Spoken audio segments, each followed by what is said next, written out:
Chelsea fans, the first leg of the round of 16 is finished and Chelsea beat Copenhagen 2-1. We have the return leg next Thursday at Stamford Bridge and Chelsea are in pole position. Now let's be honest, this game was a game of two halves. That first half sent every Chelsea fan to sleep and we made this game incredibly difficult for ourselves. And in the second half, we definitely picked things up and we managed to get the result and get the job done. Now there were some positives and some negatives for this game, so in this video I'm going over the 5 things that we learned from Copenhagen 1, Chelsea 2. Did you know that only 15.9% of you are currently subscribed to the channel? So if you are new, you're a Chelsea fan who enjoys Chelsea content, make sure you leave a like on this video and subscribe. Join the community. We're on the road to 10k this year. The first thing I want to talk about is Enzo Maresca. Now overall, he gets a green box because I felt like he managed the game very well. However, there are caveats to that. The lineup that he put out for the first half surprised me. I thought it was very bold, playing Mecca up front as a young lad. Give him the minutes, give him the chance. I fully respect that and I back it. And I don't think he played too badly. He couldn't really impact the game too much because he didn't really have a lot of service.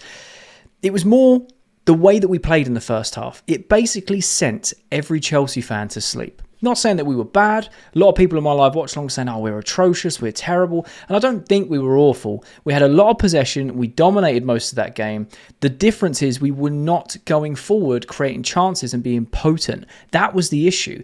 All we were doing, we were more than comfortable going side to side, backwards, side to side, backwards, side to side, backwards. It's boring football and massive changes were needed in that second half. And that's what Enzo Maresca did. We were unfortunate that Gusto went off injured. I'm personally not a fan of Gusto playing left back. Maresca seems to like to do that. And I don't think he had a terrible game there. Overall, the first half was just boring. I don't think we were bad. I don't think we were good. We just kind of, we were there. There weren't any sort of chances conceded. The defence really didn't have too much to do. There was the odd shot here and there that were dealt with. But the second half is where Enzo Maresca earns his green box because he acknowledged the problems very early and made some half-time substitutes, which completely transformed the game. The way we started that second half, the 15 minutes from the second half kickoff, that's what won us the game. Intensity, driving the ball forward, more creativity, actually creating chances and taking chances, and we scored 2 goals from it. And I have to give Enzo Maresca credit there because the amount of times that we've said he makes changes too late or he plays the same system or doesn't mix things up, he did all of those things tonight. Admittedly, he could have swapped them around, so he started with a stronger squad and brought the youngsters on when the game was not done and dusted, but we were in a winning position. We were 2-0 up for a bit of a spell, and then obviously we conceded, and we'll talk about that a little later in the video.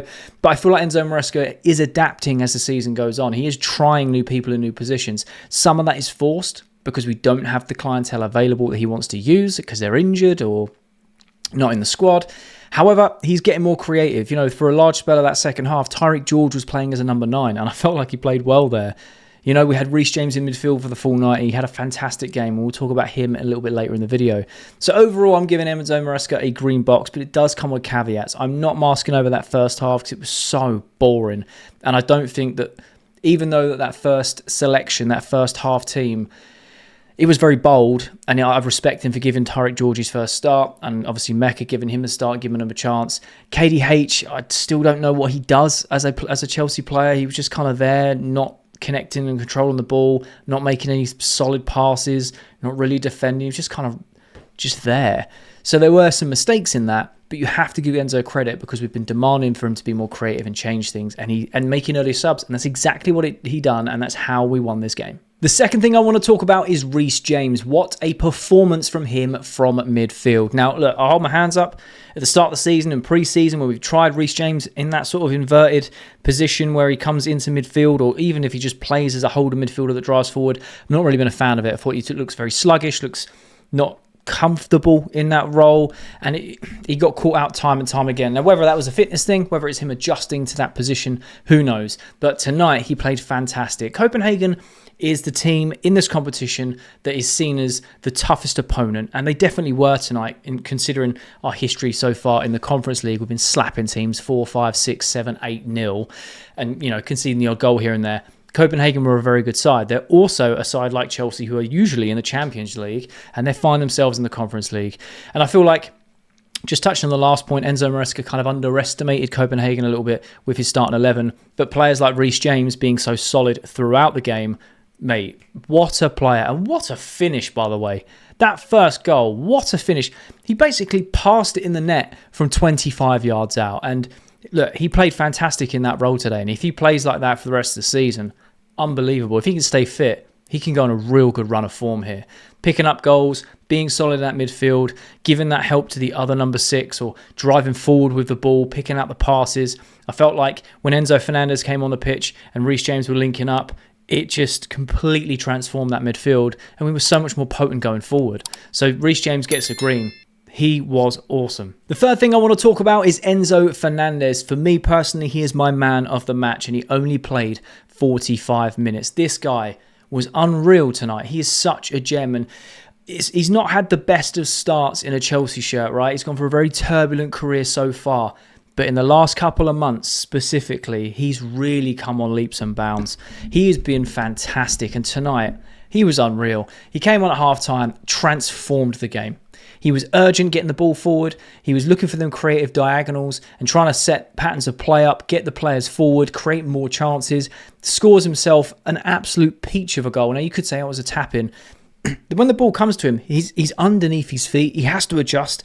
First time, side foot, into the opposite corner, into the side netting. It was a fantastic finish. And he honestly transformed the game. He really did. He was the player for me that was like, right, cool, we can now crack on. We can go get a goal, go get another goal. We can shore up this game, get the job done in the first leg so it's easier for us in the return leg next week. For me, man of the match, he was absolutely fantastic. He was even doing a little bit of the dirty work, which we know that he isn't really his strong point, but was still putting in. He just loves this club, and people question his ability. What does he do? Is he that? I think he's a fantastic player, and if you really watch him, he is so talented, and he's one of the very few that steps up to try and be a leader, steps up because he has the passion to play for Chelsea. He really wants to succeed here, and he's been playing so well in the last few months. So green box for Enzo Fernandez. He was fantastic, and my man of the match tonight. The fourth thing I want to talk about is defending from set pieces. This is a big fat red box because, again, we concede from a set piece. Now, 89th minute was the first corner of the game, which is quite a wild stat when you think about it. We concede from a free kick again. It was atrocious defending. The setup was horrible. It was hideous to watch. And you could see us conceding before they'd even kicked the ball. It was unbelievable. Cole jumps for the ball, completely misses it. There's 2 men unmarked at the back stick. There's a free header, has so much pace on the ball. Sanchez, believe it or not, as one of the people who doesn't like him, probably one of the most out of the Chelsea fans. I can't stand Sanchez. I can't even blame him for that goal. I'd love to, but I really can't. The pace that ball that was whipped in had on that header, he weren't stopping that. It's a free header, and it's just another goal conceded from a set piece, and we just need to work on it. Don't we have a set piece coach? We concede so easily from set pieces. The way that we press always leaves us with a man on the overload for the opposition whenever they counter us. When we're at set pieces, we don't pick up all of our men. We don't know whether it's man-to-man or zonal. I couldn't tell you what type of defending we do from set pieces because it's just an absolute mess. We are lucky to clear the ball from set pieces every time we have one, because no one looks like they know what they're doing. You maybe have a front post player and that's about it. We know what they're doing, and everything else is kind of like a free-for-all.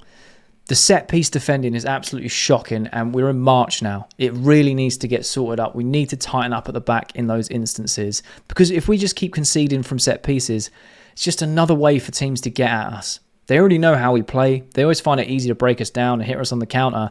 If we just give them away goals from set pieces as well, we're just there for the taking. So that's a big fat red box for this video. Set piece defending was atrocious.